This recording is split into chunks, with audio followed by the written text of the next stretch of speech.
Hello students, आज हम जो क्वेश्चन करने वाले हैं वो क्वेश्चन हमारे बेस्ड होंगे topic meter bridge, wheatstone bridge और पोटेंशियोमीटर पर। इट मीन्स हमारी इलेक्ट्रिकल जितनी भी सर्किट्स हैं, इलेक्ट्रिक सर्किट्स, इन पे बेस्ड होंगे। तो चलिए स्टार्ट करते हैं हम। तो हमारा क्वेश्चन है, in a metre bridge the balance point is found at a distance L1 with resistance R and S as shown in the figure. An unknown resistance X is now connected in parallel to the resistance S and the balance point is found at a distance L2. Obtain a formula for X in terms of L1, L2 and S. Question क्या कह रहा है हमारा कि एक metre bridge दे रखा है, उसका बैलेंस पॉइंट हमें किसी डिस्टेंस L1 पे मिलता है जब रेजिस्टेंस R और S होता है। तो इसके लिए हमने पढ़ा हुआ है बैलेंस पॉइंट की कंडीशन क्या होती है, तो वही कर लेते हैं। जब बैलेंस होता है तो इसके लिए हमने कंडीशन पढ़ी थी, हम इनिशियल कंडीशन ले लेते हैं।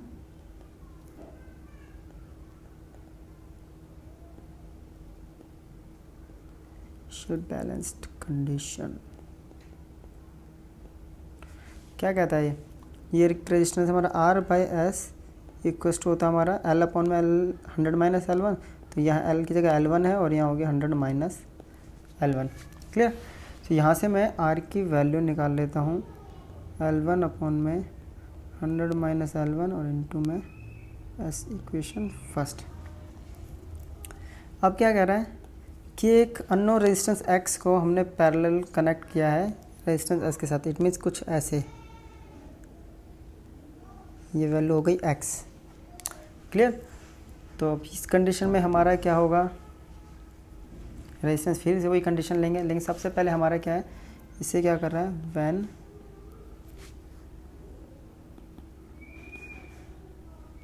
रेजिस्टेंस X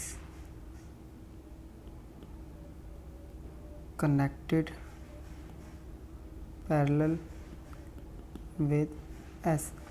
तो इस केस में जो इक्विवेलेंट रेजिस्टेंस होगा वो कितना होगा, इक्विवेलेंट रेजिस्टेंस निकाल लेते हैं, SX और अपॉन में S प्लस X। क्लियर। फिर से वही बैलेंस कंडीशन लेते हैं।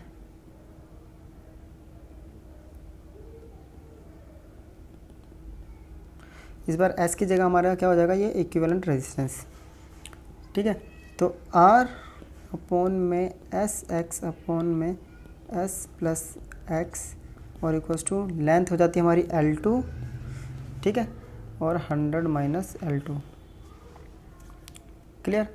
अब हमारा जो इक्वेशन बनेगी वो कुछ ये बन जाएगी, मैं यहाँ कर देता हूँ आपको साइड में सॉल्व। तो ये हो जाएगी R S plus X upon में SX equals to L2 upon में 100 माइनस L2। इक्वेशन सेकंड दे देता हूँ। बोला कि हमें एक फॉर्मूला बनाना है X के लिए in terms of L1, L2 and S। तो अब इस R की जगह हम इक्वेशन फर्स्ट में से R को सब्स्टिट्यूट कर देते हैं। तो वही करते हैं हम, substitute value of R from equation first in equation 2। Clear. तो इक्वेशन फर्स्ट थी हमारी L1 अपॉन में 100 माइनस L1 इंटू S। तो पुट कर देता हूँ, L1 अपॉन में 100 माइनस L1 इंटू में S और इक्वेशन 2 में S प्लस X और अपॉन में SX। यहाँ आ रहा है हमारा S प्लस X और अपॉन में SX और इक्वल्स टू है ये L2 अपॉन में 100 माइनस L2।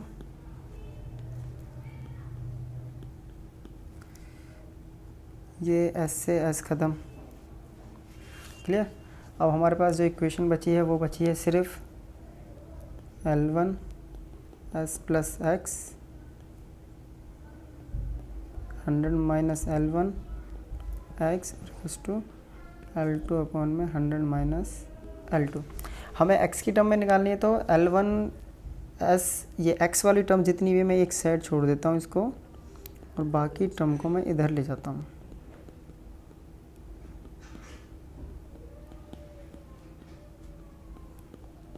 ये आ गया। इसको सॉल्व करते हैं।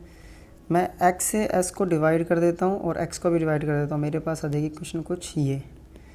अब इस तरफ क्या मेरे पास वैल्यू आ गई है कुछ ये, तो मैं इसको क्या करता हूँ, सॉल्व कर देता हूँ। L2, यहाँ ये बच गई है। नेक्स्ट स्टेप में इसको जरा सॉल्व करेंगे हम, और 100 माइनस L2 और इंटू में L1,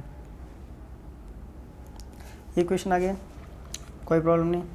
अब इस 1 को इस तरफ लेके आता हूँ, मैं साइड चेंज करूँगा तो ये क्या हो जाएगा मेरा माइनस में, तो इक्वेशन बन गई मेरी 100 माइनस L1 माइनस 1 ऑन में 100 minus L2 to L1। Clear. अब इसको सॉल्व करते हैं। चलिए, जब इसको सॉल्व करेंगे तो नेक्स्ट पेज पे करेंगे सॉल्व, तो Sx सॉल्व करते हैं, ये आएगा 100 L2 minus L1 L2, 100 L2 minus L1 L2 minus था, तो इस -1 से जब इस नीचे वाली टर्म्स को मल्टीप्लाई करेंगे तो क्या आएगा 100 L1 plus L1 L2, minus plus हो जाएगा 100 L1 प्लस L1 L2, और अपॉन में बच गया हमारा L1 100 माइनस L2, तो L1 L2 ख़त्म। इक्वेशन आ गई मेरे पास, अपने पास जो इक्वेशन आई है वो आई है ये। क्लियर। यहाँ से 100 कॉमन ले लेते हैं, यहाँ आ गया L1, x की टर्म में चाहिए, अब x आ चुका है, रेसिप्रोकल कर देते हैं और s को मल्टीप्लाई कर देते हैं, तो x का फॉर्मूला हमारे पास आ गया, ये ऐसे इधर जाके मल्टीप्लाई रेसिप्रोकल कर दिया, और नीचे आ गया 100 L2 माइनस L1। तो हमें फॉर्मूला बनाना था x के लिए in terms of L1 L2 and s, तो ये हमारा फॉर्मूला ड्राइव हो चुका है। चलिए नेक्स्ट क्वेश्चन करते हैं हम। क्वेश्चन हमारा, in the following potentiometer circuit AB is uniform wire of length L1 or length 1 meter and resistance 10 ohm. Calculate the potential gradient along the wire and balance length AO। क्या अगर एक potentiometer की circuit हमें दे रखी है जिसमें AB एक uniform wire है, इसकी लेंथ है L1, क्लियर, और इस वायर का रेजिस्टेंस दे रखा हमें 10 ओम, तो हमें इस केस में पोटेंशियल ग्रेडियंट में के की वैल्यू निकालनी है और बैलेंस लेंथ और एल निकालना है, किस लेंथ पे बैलेंस रहेगा। तो हम क्या करते हैं, इस सर्किट को तो हम मान लेते हैं, ऊपर वाली जो सर्किट है इसको मान लेते हैं प्राइमरी सर्किट, इसको मान लेते हैं एक दूसरी सर्किट इसको सेकेंडरी मान लेते हैं। इससे थोड़ा इजी हो जाएगा कि हम किस सर्किट को सॉल्व कर रहे हैं। तो सबसे पहले मैं प्राइमरी सर्किट के लिए स्टार्ट करता हूँ।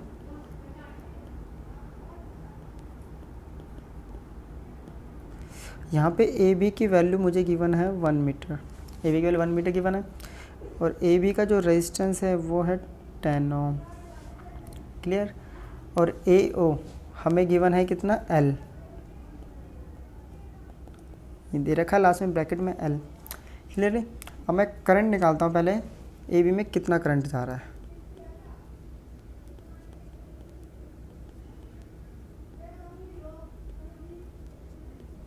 पासिंग थ्रू ए बी, तो किससे निकलेगा, बाय ओम्स लॉ।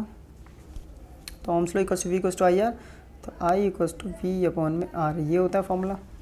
अब आर क्या लें, अब प्राइमरी सर्किट में देखें तो एक 15 ओम का रेजिस्टेंस यहाँ पे लगा हुआ है, ये रहा, और साथ साथ इस ए बी का भी एक रेजिस्टेंस है 10 ओम, जो कि दोनों है एक सीरीज़ कनेक्शन में, तो हम इनको क्या कर देंगे, ऐड कर देंगे, और पोटेंशियल जो हमें दे रखा है वो दे रखा 2 को ऐड कर देता हूँ, 10 plus 15 2/25 ampere.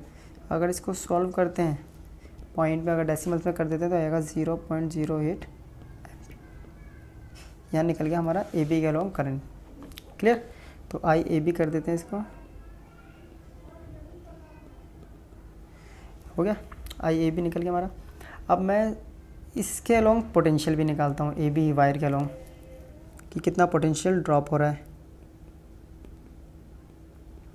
Potential difference across A B, तो वही फिर से ohm's law, V A B equals to I A B into R A B, clear. तो चलो करते हैं इसको सॉल्व। आई ए बी आया, पहले इसमें डेसिमल में कर देते हैं 2/25। आर ए बी है हमारे पास, ए बी का कितना है रेजिस्टेंस 10, सॉल्व कर देते हैं 2 पर 5 पर 4, तो यह आ गया 0.8 वोल्ट। 0. V मिल गया। ए बी हमें गिवन है, लेंथ कितनी ए बी की, तो पोटेंशियल ग्रेडियंट निकाल देंगे इस केस में। तो पोटेंशियल ग्रेडियंट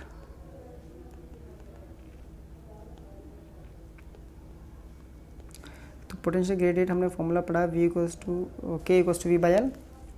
तो K equals to V A B और अपॉन में A B. V A B की वैल्यू दे रखी थी हमें 0.8 और ए बी की वैल्यू है 1, तो वैल्यू आ गई 0.8 वोल्ट पर मीटर। ये भी निकल गया। ठीक है, अब हमें क्या निकालना है, पोटेंशियल ग्रेडियंट तो हमें निकल चुका है। अब हमें निकालना बैलेंस लेंथ ए ओ। कोई प्रॉब्लम नहीं, तो मैं सेकेंडरी सर्किट ले लेता हूँ। यहाँ से मैं स्टार्ट करता हूँ सेकेंडरी सर्किट। क्यों लिया सेकेंडरी सर्किट, क्योंकि जो ए ओ है वो सेकेंडरी सर्किट में है। तो ए ओ जो है वो हमारा नहीं, ए ओ तो हमारा उसमें है, लेकिन हमें सेकेंडरी सर्किट की हेल्प से ये निकल पाएगा। तो चलो लेंथ निकालते हैं हम, कैसे निकलेगा। देखिए, अब मैं इसका रेजिस्टेंस निकालता हूँ पहले। रेजिस्टेंस फॉर सेकेंडरी सर्किट, तो कैसे निकलेगा। अब ये दो रेजिस्टेंस हैं, एक है 1.2 और एक 0.3, दोनों के दोनों कैसे हैं, सीरीज़ में कनेक्टेड है। तो ये कितना हो जाएगा 1.2 प्लस 0.3, तो कितना होगा 1.5 ओम। ठीक है, तो अब इसके अलावा हम करंट निकाल लेते हैं, इसको I2 मान लेते हैं। इसका पोटेंशियल कितना दे रखा हमें 1.5, रेजिस्टेंस भी 1.5, तो आ गया हमारा 1 एम्पियर। I2 आ गया 1 एम्पियर। अब मैं निकालता हूँ यहाँ पे पोटेंशियल डिफरेंस, सेम वही प्रोसेस करेंगे। पोटेंशियल डिफरेंस अक्रॉस किसके, 3 ओम रेजिस्टेंस के अलावा, 0.3 ओम रेजिस्टेंस। तो क्या होगा इसका फॉर्मूला, V इक्वल्स टू आई गया 1, R है 0.3, तो इसकी वैल्यू हो जाएगी हमारी 0.3 वोल्ट। ये निकल गया। अब मैं निकालता हूँ यहाँ पोटेंशियल ग्रेडियंट। ये ऐसा क्यों कर रहा हूँ, क्योंकि मुझे लेंथ नहीं पता। पोटेंशियल ग्रेडियंट हमें पता है कि तो हमारा पूरे सिस्टम के लिए, इस पूरी सर्किट के लिए क्या रहेगा सेम, क्योंकि वो तो एक कांस्टेंट है इस वायर का। तो मैं अगर K निकालता हूँ यहाँ से पोटेंशियल ग्रेडियंट, तो क्या निकलेगा 0.3 अपॉन में L, क्योंकि V हमारा है 0.3, लेंथ हमने L मान ली है। क्लियर। और पहले पोटेंशियल ग्रेडियंट हम निकाल चुके हैं 4/5 और 0.3/L, तो इससे L की वैल्यू निकल जाएगी। इससे L इक्वल्स टू हो गया हमारा 0.3 इंटू 5/4। इसको सॉल्व करेंगे तो वैल्यू आएगी 0.375 मीटर, और अगर सेंटीमीटर में करते हैं तो 37.5 सेंटीमीटर। तो ये निकल गई लेंथ और पोटेंशियल ग्रेडियंट हम पहले ही निकाल चुके हैं। चलिए नेक्स्ट क्वेश्चन करते हैं हम। क्वेश्चन है हमारा, in a metre bridge the null point is found at a distance of 40 centimetre from A. If a resistance of 12 ohm is connected in parallel with S, then null point occurs at 50.0 centimeter from A. Determine the value of R and S. ये question बिल्कुल हमारा first question की तरह ही है। क्या कह रहा है, दो रेजिस्टेंस है R एंड S।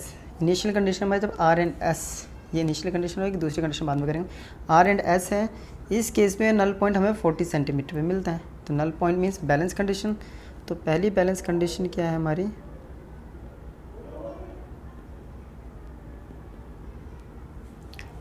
कि R/S इक्वल्स टू हमारा फॉर्मूला होता है L अपॉन में 100 माइनस L। तो यहाँ पे L जो है वो है 40 और 100 माइनस ये हो गया हमारा 40। तो R/S की जो वैल्यू आ गई वो आ गई 40/60, it means 2/3। Clear. First question. अब क्या 12 ओम रेजिस्टेंस को S के पैरेलल कनेक्ट कर दिया है, तो उसको कर लेते हैं हम। तो when 12 ohm resistance connected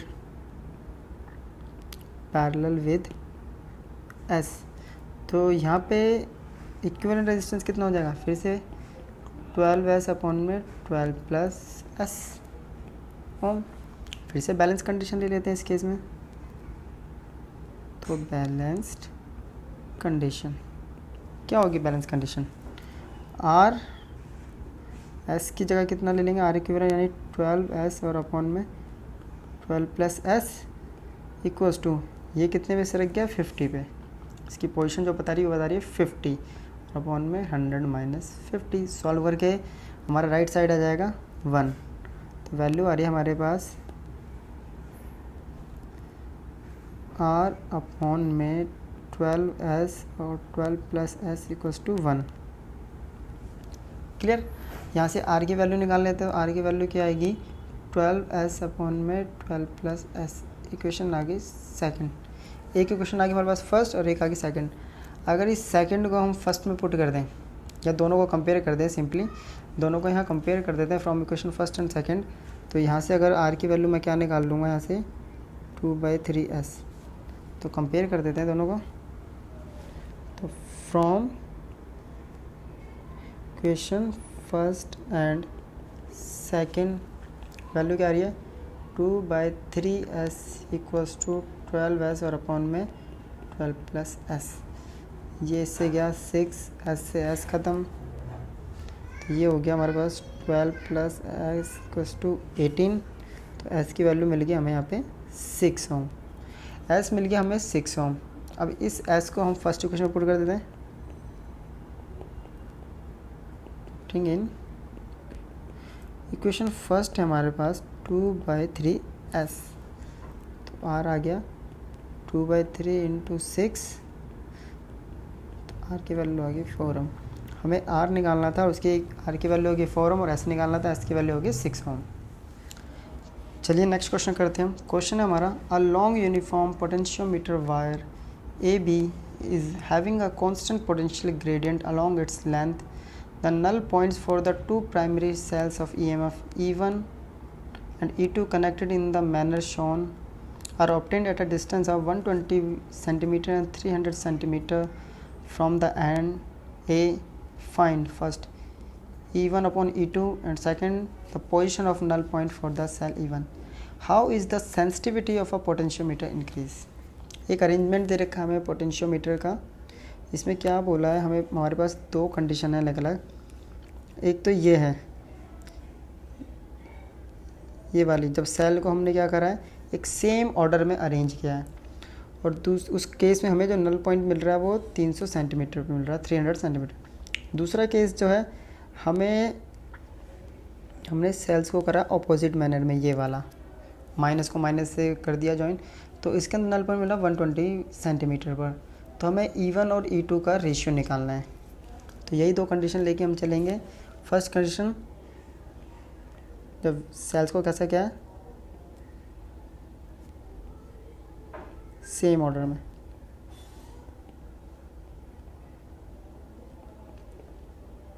same order में करेंगे तो हमने फॉर्मूला पढ़ा V=KL।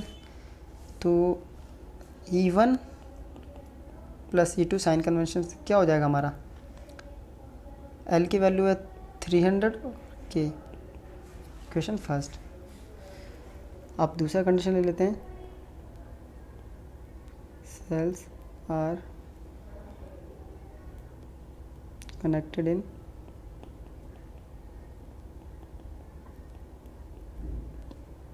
ऑपोजिट। तो क्या हो जाएगा, ये हो जाएगा हमारा E1 माइनस फिर से साइन कन्वेंशन इक्वल्स टू 120 और K तो सेम रहेगा। अब क्या करते हैं, इन दोनों इक्वेशन को सॉल्व कर देते हैं, E1 E2 की वैल्यू आ जाएगी। On solving equation first and second क्या आएगा,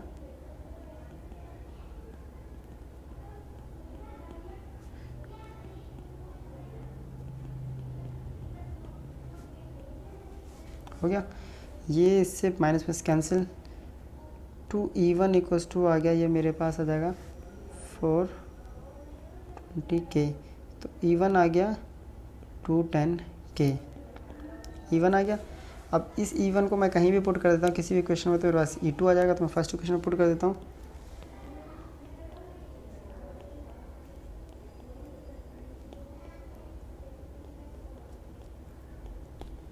फर्स्ट इक्वेशन थी मेरे पास E1 plus E2 equals to 300K।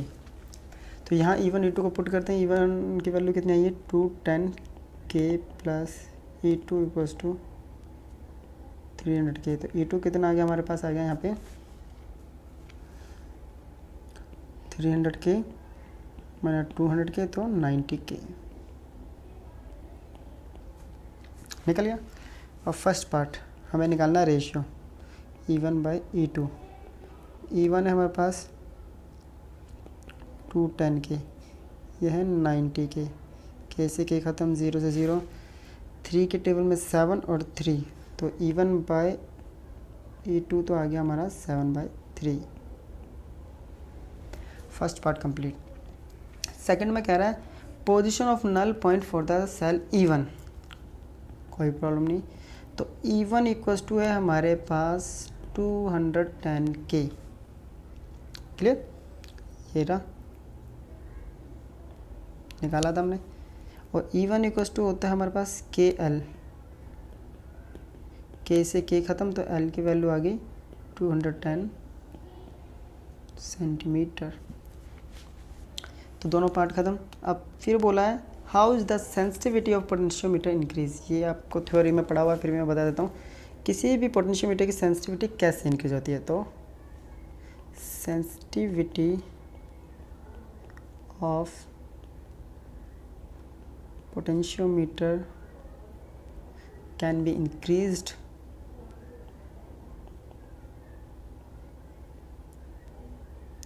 By first, या तो हम पोटेंशियल ग्रेडियंट की वैल्यू को डिक्रीज कर दें,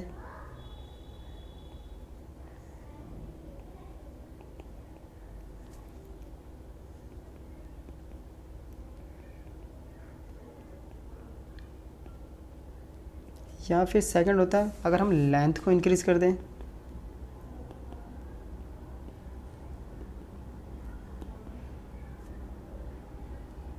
किसकी लेंथ, पोटेंशियोमीटर वायर की।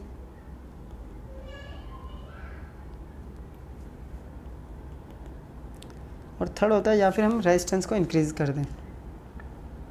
और रेजिस्टेंस कैसे इंक्रीज़ होता है, अगर उसके साथ किसी दूसरे रेजिस्टेंस को सीरीज़ में कनेक्ट कर देते हैं। तो ये हमारे पास 3 मेथड होते हैं पोटेंशियोमीटर की सेंसिटिविटी को इंक्रीज़ करने का। पोटेंशियल ग्रेडियंट को डिक्रीज, इट मीन्स K की वैल्यू डिक्रीज़ कर दो। पोटेंशियोमीटर वायर की लेंथ इंक्रीज़ कर दो। तीसरा रेजिस्टेंस को इंक्रीज़ कर दो। तो ये हमारे सारे क्वेश्चन हो चुके हैं, इसके सारे पार्ट्स कंप्लीट।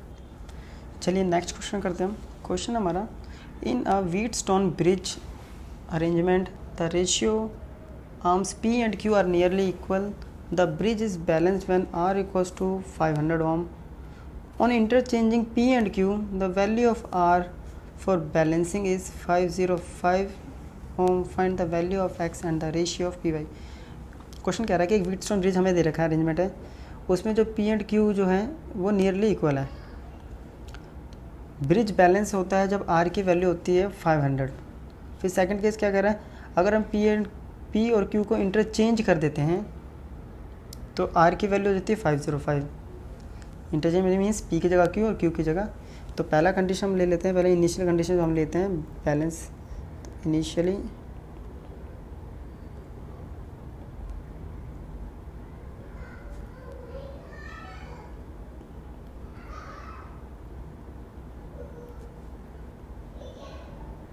क्या कहता है बिट्स में, तो P/Q इक्वल्स टू हो जाएगा हमारा R/X, S की जगह दे रखा है X। तो यहाँ पे R की वैल्यू जो मुझे गिवन है वो दे रखी है, हमें गिवन है 500 और ये हो गया X। क्वेश्चन बन गया हमारी फर्स्ट। अब क्या कह रहा है कि P and Q को इंटरचेंज कर देते हैं। तो when P and Q are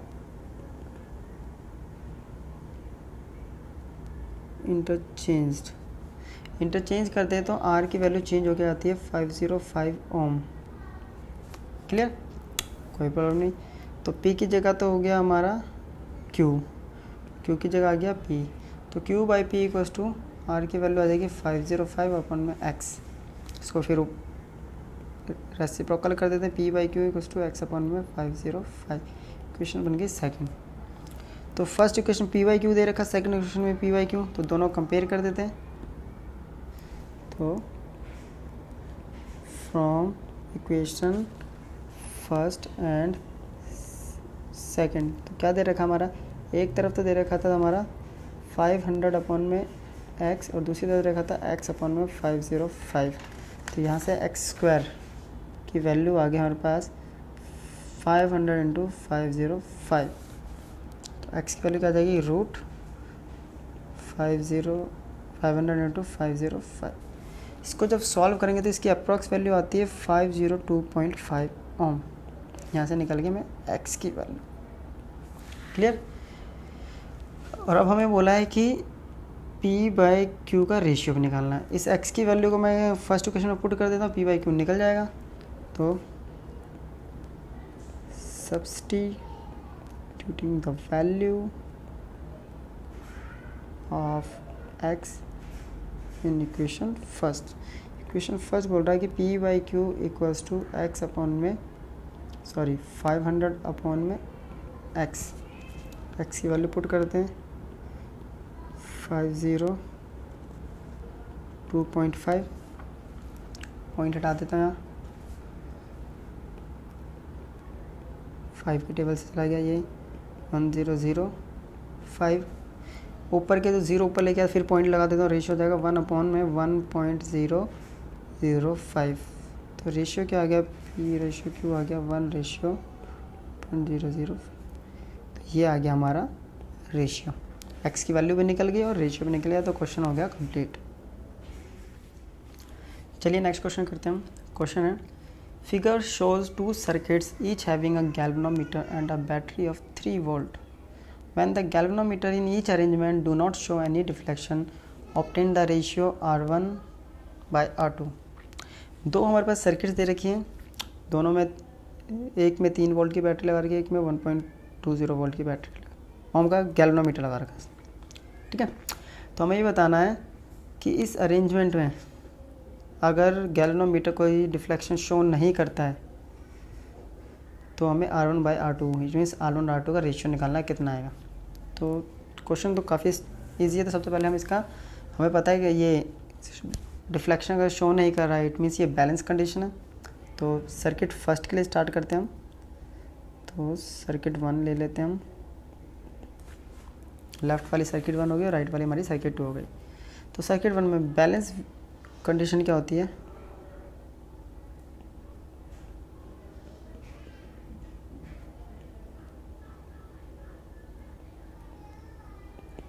तो ये कंडीशन होती है हमारी P by Q equals to R by S।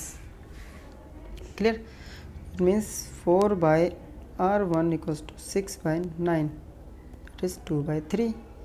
तो R1 कितना आ गया हमारा, R1 आ गया हमारा 4 इंटू 3/2,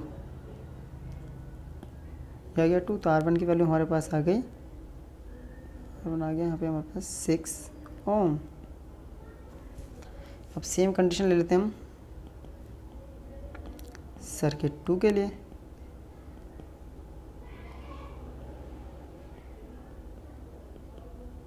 इसके लिए बैलेंस कंडीशन क्या होगी, 6/12 इक्वल्स टू R2/8। तो R2 की वैल्यू निकाल लेते हैं हम, 6 इंटू 8/12, 4 के टेबल से इसको डिवाइड 3 से, तो R2 आ गया हमारे पास 4 ओम। R1 आ गया, R2 आ गया। अब हमें रेशियो निकालना है, तो रेशियो निकाल देते हैं R1/R2। R1 आया हमारे पास कितना आया था 6, R2 आया था 4, ये आ गया 3/2। तो R1/R2 आ गया 3/2। रेशियो की टर्म में कर देते हैं इसको, R1 ratio R2 equals to 3/2। तो ये हो गया हमारा आंसर। चलिए नेक्स्ट क्वेश्चन करते हैं हम। क्वेश्चन हमारा, calculate the ratio of the heat produced in the 4 arms of the Wheatstone bridge shown in figure.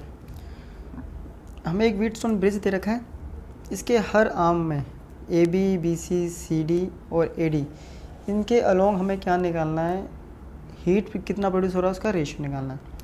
तो सबसे पहले मैं ये चेक कर लेते हैं, हम ये चेक कर लेते हैं जो कंडीशन हमें दे रखी है ये बैलेंस्ड है या अनबैलेंस्ड है। तो चलो चेक करते हैं। तो कैसे चेक करेंगे, 40/10 अगर इक्वल्स टू हो जाता है हमारा 60/15, चेक रेशियो तो आ गया हमारा सेम। तो इसका मतलब क्या है कि ब्रिज जो है कैसा है, बैलेंस फॉर्म में। और जब बैलेंस्ड होता है तो पोटेंशियल डिफरेंस जो होता है, इट मीन्स इस आर्म BD में कोई करंट फ्लो नहीं कर रहा था, जो AB में पोटेंशियल होगा वही पोटेंशियल AD के अलोंग होगा। तो बस वही हम कॉन्सेप्ट लगाते हैं कि potential difference across AB equals to potential difference across AD। Ohm's law, V equals to IR। AB के अलोंग I कितना है, I1 करंट और रेजिस्टेंस है 40 I1। इसके अलोंग है I2, रेजिस्टेंस है 60। तो I1 अपॉन में I2 कितना आ गया 60/40, दैट इज़ 3/2 या फिर 1.5 भी कह सकते हैं। यहाँ से हमारे पास I1 की वैल्यू आ गई 3/2 I2 और 1.5 I2। तो कोई भी वैल्यू हम यूज़ कर सकते हैं यहाँ पे। क्लियर। अब हमें क्या करना है, अब हमें बोला इसमें हीट प्रोड्यूस निकालना है। तो हीट प्रोड्यूस निकालना कोई प्रॉब्लम नहीं है, हीट प्रोड्यूस, लेकिन हमें टाइम नहीं दे रखा तो हम टाइम लेट कर लेंगे। Heat produced in time t। तो सबसे पहले हम निकालेंगे AB के अलोंग। AB के अलोंग करंट जा रहा है I1, रेजिस्टेंस है 40 और t टाइम में। तो H along AB formula I1² RT, और R भी किसका होगा, AB का। अब I1 कितना है 1.5 I2 का स्क्वायर, ये है 40 और ये है T। क्लियर। अब 1.5 अगर इसको सॉल्व करके 1.5 की जगह 3/2 लेते हैं हम, तो उससे थोड़ी कैलकुलेशन इजी हो जाती है। तो 3/2 ले लेते हैं, सॉल्व कर देते हैं। 3/2 I2 स्क्वायर 40T 10, तो हो गया 90 I2 स्क्वायर T AB के अलोंग। अब सेम जो AB के अलोंग करंट होगा वही BC के अलोंग होगा, क्योंकि हमारा तो बैलेंस कंडीशन में। रेजिस्टेंस हो गया 10, करंट हो गया I1। तो चलिए सॉल्व करते हैं।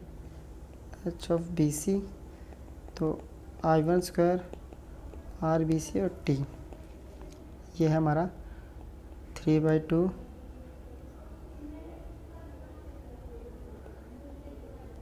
I2 स्क्वायर लियो 10T। तो डायरेक्ट हो जाएगा 3/2 यानी हो गया हमारा, फिर से वही हमारा था 1.5 का स्क्वायर हो जाएगा 2.25 और 10 से मल्टीप्लाई कर देंगे। तो पहले जैसे सॉल्व करते हैं, इजी कर देते हैं। 2.25 I2 स्क्वायर इंटू 10T, तो ये से मल्टीप्लाई हो गया आ जाएगा 22.5 I2 स्क्वायर T। तो H ऑफ BC। अब हम निकालेंगे H ऑफ A से D। I2 करंट है और 60 AD, तो I2 square R along AD और T। I2 को I2 छोड़ देते हैं, ये है हमारा 60 और T, तो ये आ गया हमारा 60 I2 स्क्वायर T। D निकल गया। अब लास्ट है क्या हमारा D से C, करंट I2 जाएगा इसमें भी और रेजिस्टेंस 15 है। तो H of DC I2 square, resistance कितना है हमारा 15 है, T तो आ गया ये 15 I2 स्क्वायर T। अब हमें क्या बोला था, इसमें बोला रेशियो। तो चलो रेशियो निकाल देते हैं। रेशियो ऑफ हीट प्रोड्यूस, तो सीक्वेंस लेते हैं। AB ratio, BC ratio, AD और लास्ट था हमारा DC। तो AB आया था हमारा 90 IT²T, क्लियर।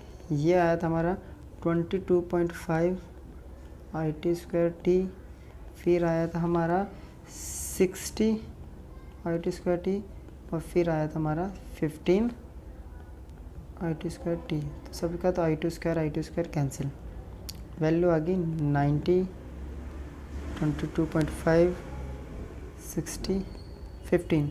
ये भी 15 की टेबल से कैंसिल आउट हो जाएंगे, सारे डिवाइड होते हैं। ये वैल्यू आ जाएगी 15 की टेबल में 6, ये आएगी 1.5, ये आएगी 4 और ये आएगा, तो रेशियो आ गया हमारा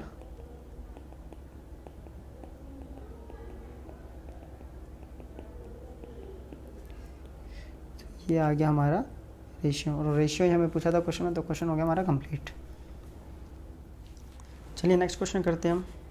क्वेश्चन है हमारा, the figure shows experimental setup of meter bridge when the two unknown resistances x and y are inserted, the null point D is obtained 40 cm from the end A. When a resistance of 10 ohm is connected in series with x, the null point shift by 10 cm. Find the position of the null point when the 10 ohm resistance is instead connected in series with resistance y. Determine the values of resistances x and y. क्या कर रहा है, ये हमारे पास एक circuit diagram है, ठीक है। मीटर ब्रिज का एक सेटअप दे रखा है। इसमें क्या बोल रहा है, दो अननोन रेजिस्टेंस है हमारे पास, एक रेजिस्टेंस ये है x और एक ये y है हमारे पास। तब इनको कनेक्ट किया जाता है तो हमें एक नल पॉइंट मिलता है D पॉइंट पे, जो कि है 40 सेंटीमीटर A से, ठीक है। तो एक इक्वेशन तो यहाँ से मिल जाएगी इनिशियली,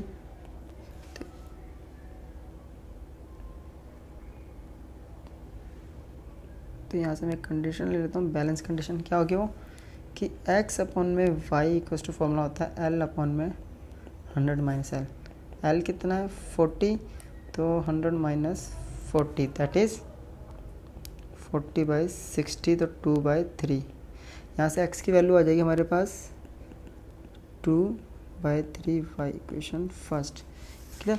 आप क्या कर रहे हैं, एक 10 ओम के रेजिस्टेंस को हमने सीरीज़ में कनेक्ट करा है x के साथ, तो when 10 ohm resistance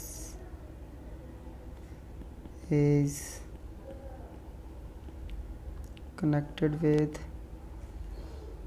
x in series, तो यहाँ पे रेजिस्टेंस कितना हो जाएगा, ये यहाँ पे कुछ ऐसे कनेक्ट कर दिया इसके साथ 10 ओम का, तो ये रेजिस्टेंस तो हो गया हमारे पास 10 + x या x + 10। तो इस केस में नल पॉइंट कहाँ शिफ्ट हुआ है, नल पॉइंट शिफ्ट हो गया 10 सेंटीमीटर आगे। तो नल पॉइंट की वैल्यू निकाल लेते हैं, नल पॉइंट शिफ्ट कितना 240 + 10, इट मीन्स ये हो गया 50 सेंटीमीटर पर। तो फिर से वही कंडीशन लगाते हैं, बैलेंस कंडीशन। क्या कहता है बैलेंस कंडीशन, x अपन y, तो x की जगह इस पर क्या हो जाएगा, x + 10 सीरीज़ में था, नीचे y, ऊपर 50 और नीचे 100 माइनस 50, जो कि हो जाएगा 1। तो इक्वेशन आ गया हमारे पास x + 10 अपॉन में y = 1, तो x + 10 = y, तो y - x = 10, equation second equation first से हम x की वैल्यू निकाल चुके हैं, तो यहाँ पे इसको पुट करते हैं। तो भाई from equation first and second, from equation first and second, तो क्या ये वैल्यू मेरे पास आई है y - x, और x की वैल्यू 2/3y और = 10। यहाँ से इक्वेशन आएगा 3y, यानी y में 3 = आ गया हमारे पास 10। तो y की वैल्यू कितनी आ गई, 3 × 10 30 ओम। अब इस y को पुट कर देते हैं किसी भी इक्वेशन में, तो x की इक्वेशन थी 2/3y, फर्स्ट इक्वेशन में पुट कर दिया, 2/3 × 30 10, तो x की वैल्यू आ गई 20 ओम। तो फर्स्ट हमें बोला था x एंड y, तो हमें निकल गया। अब कंडीशन क्या बोला है कि find the position of the null point when the 10 ohm resistance is instead connected in series. उस 10 ओम रेजिस्टेंस को इस बार हमने y के साथ सीरीज़ में कनेक्ट कर दिया है। तो ये कंडीशन ले लेते हैं, व्हेन 10 ओम रेजिस्टेंस इज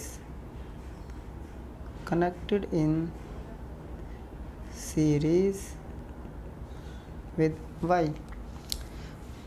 तो नल पॉइंट क्या आ रहा है, तो हमें नल पॉइंट निकालना है, तो हम नल पॉइंट खुद से मान लेते हैं, let null point equals to l centimetre. Clear. तो फिर से फॉर्मूला बैलेंस कंडीशन का, x अपॉन में y, x अब y हो जाएगा y प्लस 10 क्योंकि सीरीज़ में है। इधर ले लेते हैं हम l और 100 माइनस l। x की वैल्यू हमें मिल चुकी है, y की वैल्यू हमें मिल चुकी है। इसको सॉल्व कर देते हैं। x की वैल्यू आई थी हमारे पास 20, y की आई थी 30 और नीचे 10 था। यह है l और 100 माइनस l। तो 20 अपॉन में 40 इक्वल्स टू 100 माइनस l, तो 1/2, 1/2 इक्वल्स टू, इसको सॉल्व कर देते हैं, 2l equals to 100 minus l। तो कितना आ गया ये आ गया 3l इक्वल्स टू 100। तो l की वैल्यू आ गई 100/3, 100/3। इट मीन्स डिवाइड करते हैं 33.33 सेंटीमीटर, ये चलता रहेगा। तो हमें नल पॉइंट मिल जाएगा 33.33 सेंटीमीटर। तो ये हमने x एंड y की वैल्यू निकाल दी, नल पॉइंट निकल के हमारा क्वेश्चन हो गया कंप्लीट।